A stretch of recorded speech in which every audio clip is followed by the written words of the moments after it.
Hello all, welcome back to another new video of Learn with Bhavna. We are doing important questions of MSOE 001 जो कि आपके इग्नू जून 2025 exam में आ सकते हैं। हमने क्वेश्चन वन ऑलरेडी कंप्लीट कर लिया। क्वेश्चन वन में हमने दो तरीके से क्वेश्चन वन को देखा, एक तो एजुकेशन एंड सोशल मोबिलिटी के बीच में क्या रिलेशनशिप है और कैसे एजुकेशन के द्वारा मार्जिनलाइज्ड कम्युनिटी जो है, मार्जिनलाइज्ड पीपल जो है, उनकी एम्पावरमेंट हो सकती है। तो ये दो क्वेश्चन हमने ऑलरेडी डिस्कस कर लिए हैं।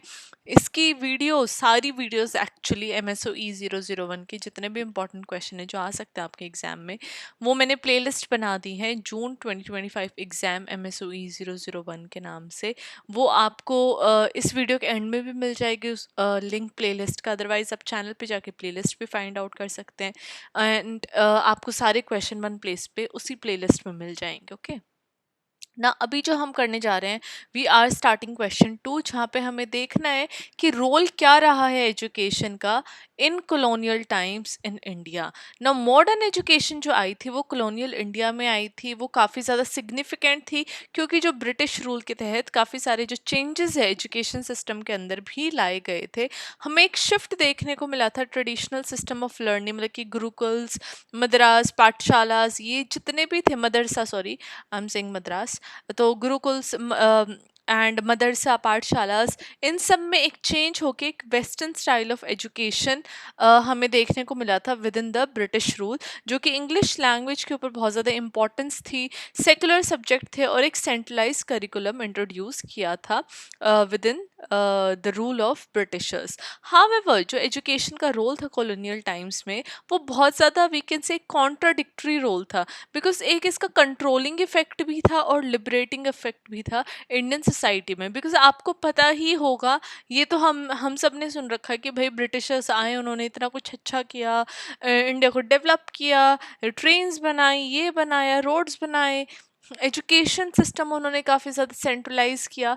बट एक हम देखते हैं तो इसकी पॉजिटिव साइड है ऑफ कोर्स, बट अगर हम देखते हैं तो उस टाइम पे ये सारे जो चेंजेस उन्होंने किए थे वो उन्होंने खुद के बेनिफिट के लिए किए थे, ताकि वो इंडिया के लोगों को अपने बेनिफिट के लिए, अपनी कंट्री के डेवलपमेंट के लिए उनको यूज़ कर सकें। तो इसकी लिबरेटिंग और कंट्रोलिंग इफेक्ट है इंडियन सोसाइटी में, वो अब हम जान लेते हैं।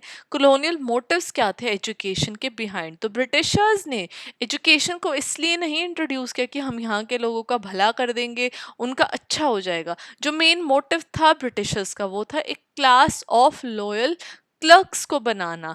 ऐसे मकौले के जो माइन्यूट है इंडियन एजुकेशन के ऊपर, वो ब्रिटिश एम कर रही हैं कि एक ऐसी क्लास बनाए इंडियंस की, इंडिया के ब्लड में और कलर में क्या है, इंग्लिश का टेस्ट हम डाल दें। और ये एजुकेशन, ये जो एजुकेटेड इंडियंस थे जिनको इंग्लिश आएगी, वो फिर उन ब्रिटिशर्स के अंडर क्लर्क्स का काम करेंगे, ट्रांसलेटर्स का काम करेंगे, एडमिनिस्ट्रेटर का काम करेंगे, और जो कॉलोनियल रूल है, जो कॉलोनियल सत्ता जो चल रही थी, उसमें वो सर्व करेंगे। Second is political and cultural control. English education इसलिए भी ज़रूरी कर दी गई थी ताकि वो अपना जो कल्चर है, जो वेस्टर्न वैल्यूज़ और कल्चर्स हैं, वो इंडियन सोसाइटी में इंट्रोड्यूस कर सके। अगर जब हम एक फॉरेन कल्चर इंट्रोडक्शन की बात कर रहे हैं, तो इंडिया का जो अपना ट्रेडिशनल वैल्यू सिस्टम है, कल्चर सिस्टम है, वो कहीं ना कहीं इस वजह से वीक हो रहा था। तो इंडियन ट्रेडिशनल सिस्टम और जो वैल्यूज़ थी वो वीक हो गई थी। इससे क्या है, ब्रिटिशर्स ने अपना जो रूल था वो कहीं ना कहीं यहाँ पे ठोस कर लिया था। अब ये एक तरीके से कल्चरल इम्पेरियलिज्म का भी उन्होंने काम किया एजुकेशन ने, मतलब कि जो अपना कल्चर था वो उन्होंने यहाँ पे जमाने के लिए इंडियन कल्चर कहीं ना कहीं पीछे हो गया था। नाउ पॉजिटिव इम्पैक्ट्स क्या है कॉलोनियल एजुकेशन के? First of all, new middle class emerge हुई थी। मॉडर्न एजुकेशन की वजह से एक new Indian middle class emerge हुई, टीचर्स के तौर पे, लॉयर्स, जर्नलिस्ट, गवर्नमेंट ऑफिशियल्स। इस क्लास ने, ये जो न्यू क्लास जनरेट हुई थी, इन्होंने की रोल रोल प्ले किया फ्रीडम मूवमेंट के लिए, और सोसाइटी के अंदर भी काफ़ी सारे रिफॉर्म्स चेंजेस लेके आए। काफ़ी सारे जितने भी एजुकेटेड लीडर्स थे, राजा राम मोहन रॉय, ईश्वर चंद्र विद्यासागर या फिर लेटर महात्मा गांधी, ये सब कॉलोनियल एजुकेशन के ही प्रोडक्ट्स हैं जिन्होंने देन इंडिया की फ्रीडम मूवमेंट में काफ़ी ज़्यादा कंट्रीब्यूशन किया। उन्होंने अपनी नॉलेज को यूज़ किया and then they were able to challenge both British rule and social evil. Social evil कैसे, सती प्रथा हो गई, चाइल्ड मैरिज हो गई, कास्ट डिस्क्रिमिनेशन हो गई, इन चीज़ों को भी उन्होंने अपोज किया अलॉन्ग विद ब्रिटिश रूल।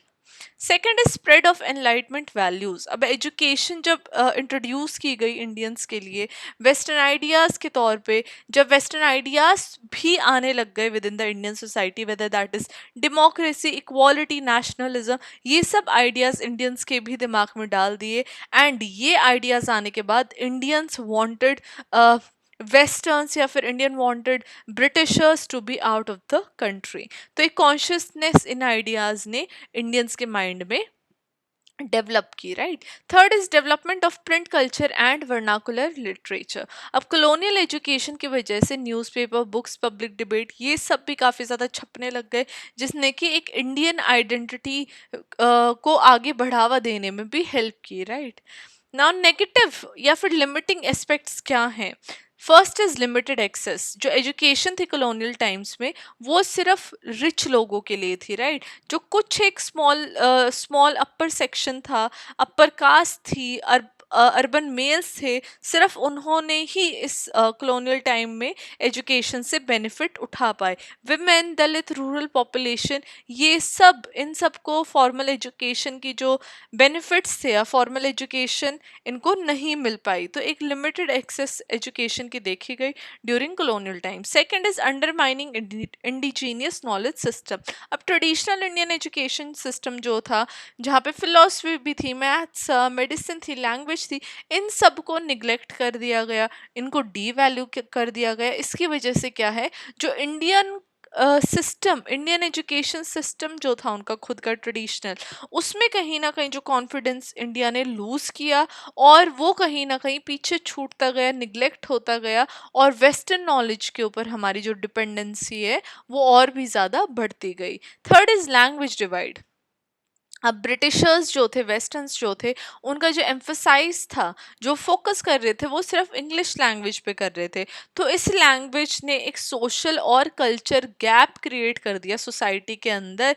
जो इंग्लिश एजुकेटेड एलीट थे और जो मासेस थी जो लोकल लैंग्वेजेस बोल रही थी, उनके बीच में हमें एक सोशल और कल्चर दोनों तरीके का गैप, डिफरेंस देखने को मिला। और इसने जो क्लास डिवीजन इंडियन सोसाइटी के अंदर, उसको और भी ज़्यादा बढ़ावा दे दिया। Fourth is vocational neglect. अब कॉलोनियल एजुकेशन ने टेक्निकल या फिर इंडस्ट्रियल एजुकेशन को प्रमोट नहीं किया, जो कि इकोनॉमिक डेवलपमेंट में हेल्प कर सकता था। लेकिन जो कॉलोनियल एजुकेशन है उसने फोकस किया क्लर्क्स प्रोड्यूस करने में, सिविल सर्वेंट प्रोड्यूस करने में, जो कि उनकी हेल्प आए, ना कि नेशन की हेल्प आए, राइट। तो ये जो वोकेशनल निग्लेक्ट था, ये भी हमें कॉलोनियल एजुकेशन टाइम पे देखने को मिला। Now at the end, to conclude this answer, हम कहेंगे कि कॉलोनियल इंडिया में या कॉलोनियल टाइम्स में एजुकेशन के एक हमें दोनों करेक्टर्स या दोनों साइड्स देखने को मिली। जहाँ पे एक तो इसने ब्रिटिशर्स ने एक एज अ टूल यूज़ किया ताकि वो अपना जो शासन है वो अच्छे से चला सके, उनको और भी ज़्यादा वर्किंग हैंड मिल सके उनके अंडर काम करने के लिए, और जो उनका कल्चर था उसकी भी डोमिनेशन इंडिया के अंदर आ जाए। वहीं पे दूसरे हाथ पे अनइंटेंशनली ये एक जरिया बन गया लोगों की सोच खोलने का, देखने का कि उनके साथ क्या क्या गलत हो रहा है, एंड लोगों को एकजुट करने का। वहीं पे इसने फाउंडेशन भी ले की मॉडर्न इंडियन एजुकेशन सिस्टम की, जहाँ पे डीप इनक्वालिटीज़ हमें देखने को मिली, और उसने ब्रॉडर पॉपुलेशन को हेल्प करने में कहीं ना कहीं पीछे छूट गई। अब एक जो क्रिटिकल व्यू है कॉलोनियल एजुकेशन का, वो हमें दिखाता है कि कैसे एजुकेशन भी मिक्स्ड हो सकती है, जहाँ पे वो एम्पावर भी कर सकते हैं एक सेक्शन ऑफ सोसाइटी को, वहीं पे दूसरे सेक्शन ऑफ सोसाइटी को लिमिट भी कर सकती है। तो ये हमारा आंसर था, जहाँ पे हमने देखा कि कॉलोनियल इंडिया में एजुकेशन का क्या रोल था, how colonials used education for their own benefit. तो ये हमारा क्वेश्चन 2 का आंसर था। आई होप आप लोगों को आंसर समझ में आया होगा। बहुत सिंपल, बहुत बेसिक हिस्ट्री से जुड़ा हुआ क्वेश्चन है। And this is it for today's this question. I will see you very very soon with next part of the question. Till then keep on watching all the videos जो कि playlist में हैं। अभी आपको playlist का link आ रहा होगा, simply click करिए उस playlist पे and हर एक video देखिए जो कि आपको help करेगी आपके exam में हर एक question को answer करने के लिए। Till then keep on studying and all the very best. Bye.